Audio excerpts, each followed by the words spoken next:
Welcome, deep divers. Today, we're strapping in for a really fascinating look at the 2025 Seattle Seahawks. Yeah, definitely one of the most intriguing teams heading into the season. For sure. Our mission, like always, is to sift through everything out there, find the key info, and, give you that shortcut to being really up to speed. From the big roster moves to the win-loss predictions, yeah. We're covering it all. Roster shakeups, predictions, maybe some surprising bits you haven't heard. And shakeup is almost an understatement here. This feels like a genuinely new era in Seattle. Right. Understanding why they made these big moves is, I think, key to figuring out their real outlook this year. There's a lot of drama, speculation. It makes for a good deep dive. Absolutely. So let's get right into the offseason overhaul. Where do we start? Mike McDonald's first year, 10-7, just missed the playoffs. On a tiebreaker, yeah. Solid start for him. And GM John Schneider gets that long-term deal through 2030. Yeah. So leadership seems set. Seems like it, yeah. Clear direction there. But then, wow, the big names out. Longtime faces. Geno Smith traded to the Raiders? Still feels weird saying that. Doesn't it? And DK Metcalf to Pittsburgh. He got paid there. Big extension. Which maybe says something about why the trade happened, Good point.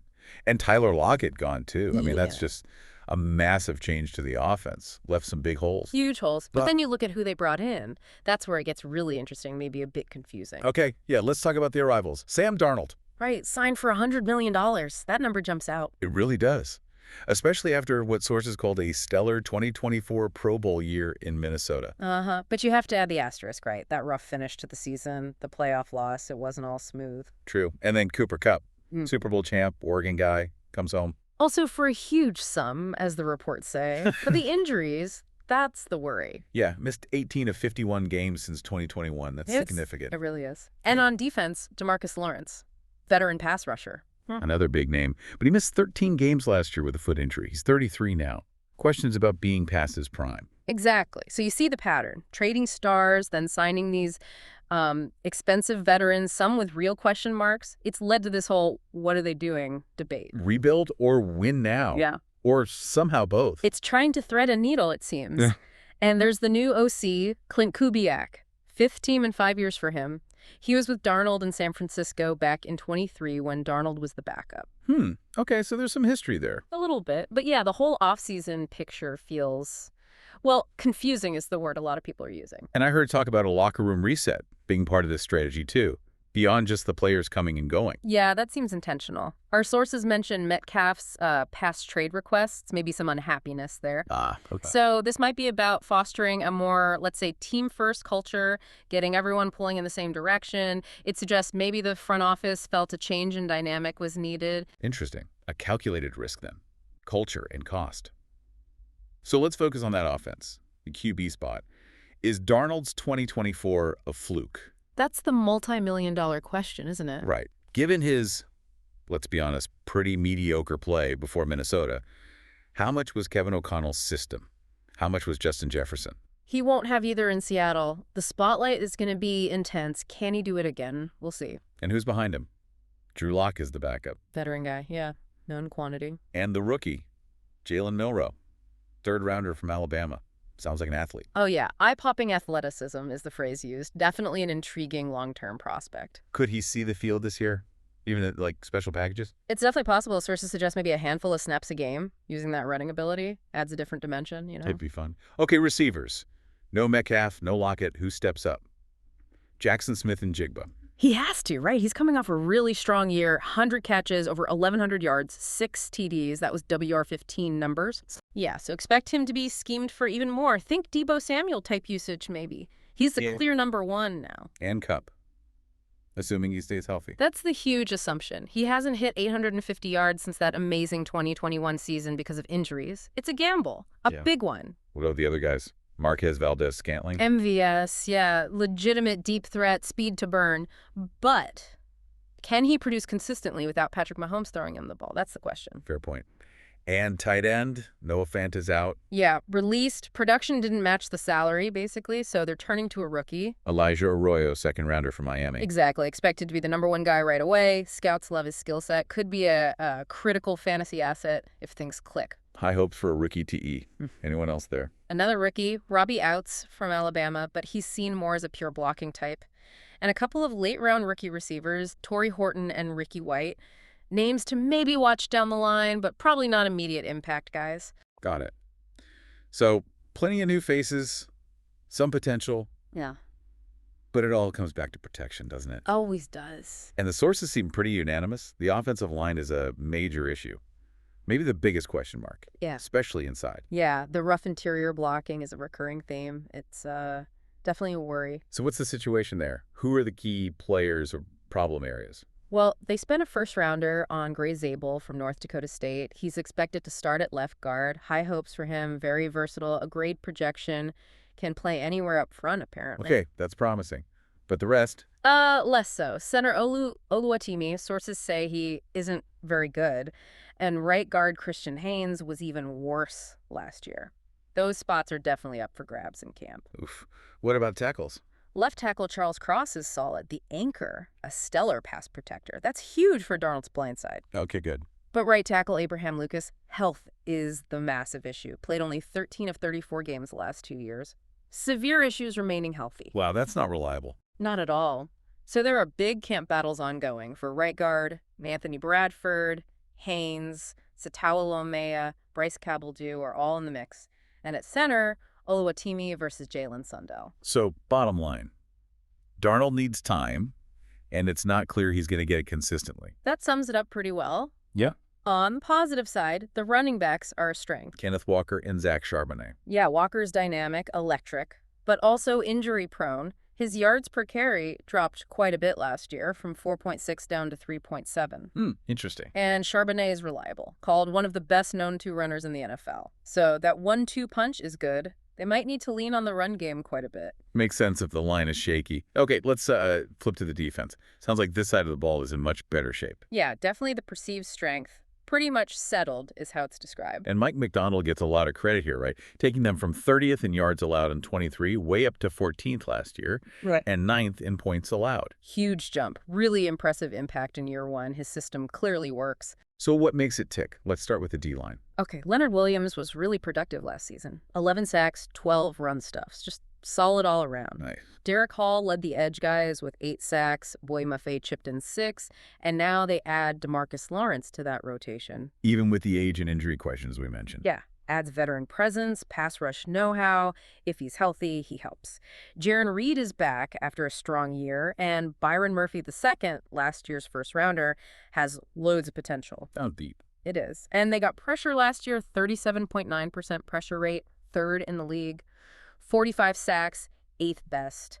So the foundation is strong. Any concerns there? The big one is Uchenna Nwosu, coming off knee surgery. His availability for the start of the season is uncertain. He's a key part of that pass rush when healthy. Okay, something to monitor. What about the linebackers? That was an area they struggled with, especially against the run previously. Right, but it looks much improved now. They traded for Ernest Jones, who was terrific in run support, and they signed him to a 3-year deal. He shores up the middle.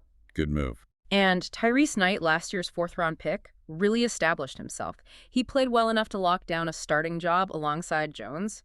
They should be much better stopping the run this year. That's crucial. And the secondary, described as exceptional. That's strong language. It really is, but it might be justified. Devin Witherspoon, the 2023 first-rounder, already a rising star. People are calling him one of the top players at his position. Wow. Then you have Tariq Woolen, who's considered among the best number 2 CBs in the league. And Julian Love is a stellar safety. Just a really solid, talented group. Any new additions? Yeah. 2nd-round rookie safety Nick Emenwari from South Carolina. Scouts called him extremely athletic, a huge steal. Some thought he should have been drafted in the opening frame. High expectations there. Another potential impact rookie on defense. Seems like it. Kobe Bryant had a solid year in coverage, too, and they brought back Shaquille Griffin to compete for the number 3 corner spot. Adds veteran depth and competition. Okay, so that defense looks stacked, honestly, which, like you said, might be needed. Could definitely carry them at times. So moving into training camp and preseason, that revamped offense, 5 new starters, they need to gel quickly, right? Absolutely critical. Timing, communication, especially with that offensive line needing to sort itself out. What's the latest injury news on those key guys? Walker's ankle, Lucas's health. Owusu's knee. Right, so Walker had that ankle issue, but Coach McDonald said he'll be fine. Still, you watch any RB injury, Lucas, well, his health is just an ongoing question mark. Huge implications for the line. And in Wosu, yeah, still uncertain for week 1. That impacts the pass rush rotation significantly. Gotcha. And what are the key battles we should be watching in camp, besides the O-line spots? Well, the running back situation is interesting. Nobody's saying Walker's job is up for grabs, but But Charbonnet's good, and Walker has the injury history. exactly. It's framed as an opportunity to cut into Walker's workload, so that dynamic is worth watching. Also, the third corner spot, Shaquille Griffin versus Josh Jobe. Okay. And you mentioned Milroe earlier. Yeah, the rookie QB. Expect him to find his way onto the field in packages that take advantage of his stellar running ability. How they deploy him, even in preseason, will be telling. Intriguing. What about the overall vibe at camp? Sounds different from last year. Yeah, reports mention a noticeable absence of drama, which is a big contrast to last year's contract stuff. Seems like good vibes overall. That helps. Any positive buzz from practices? Getting the rookies signed quickly was good. Eminwari and Arroyo didn't miss time. Charles Cross and Kobe Bryant are now eligible for extensions, which is positive recognition. Good for them. And at the recent FanFest event, DeMarcus Lawrence apparently dominated drills, and Cooper Kupp looked crisp in his routes. Early positive signs for those veteran additions. Always good to hear. And their preseason schedule. Kicked off week 1 against the Raiders August 7th. They actually tied them 0-0-1 in preseason last year, fun fact. Yeah. Week 2 is against the Chiefs on August 15th.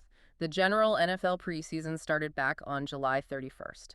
Okay, so with all this, the changes, the camp battles, the potential strengths and weaknesses, what does the road ahead look like? The schedule. I've seen conflicting takes. Yeah, it's interesting. One view calls it an NFC West gauntlet. 3 of their first 4 are division games, plus tough non-division games against Houston, Pittsburgh, A Metcalf revenge game. you know it, and Minnesota. But then on the flip side, 4 of their last 5 games are against teams that missed the playoffs last year. So tough start, potentially easier finish. Could shape up that way. It's definitely not a cakewalk, as one source put it, but maybe manageable if they handle the early part okay. Which leads us to the predictions. Given everything we've talked about, where do the experts see this team landing? Sounds like opinions are all over the place. They really are. It reflects the uncertainty. Pro Football Insider says 8-9, Walter Football goes 7-10, last in the division. Ouch. But Oregon Sports News is more optimistic. 9-8, maybe a wild card spot. Okay, that's quite a swing. Then you have NBC Sports predicting under 8.5 wins, also last in the West.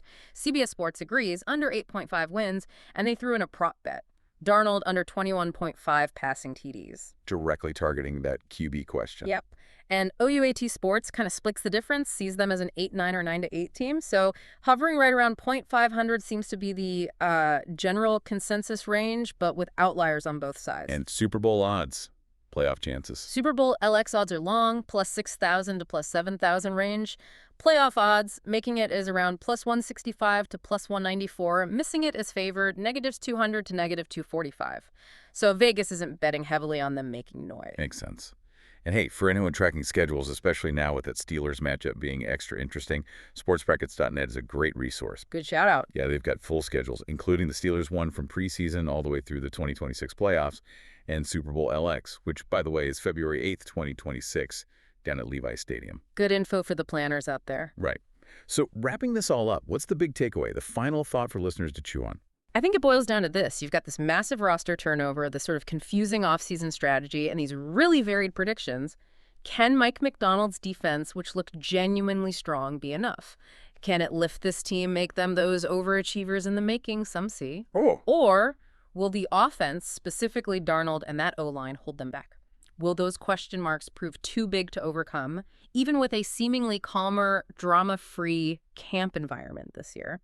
So defense good, offense. Offense is the great unknown. Yeah. How quickly do Darnold, Kubiak, Kupp, Zabel, Arroyo, how quickly do all those new pieces actually gel when the real games start? That, I think, is what you really need to watch this season. Yeah. That will tell the tale.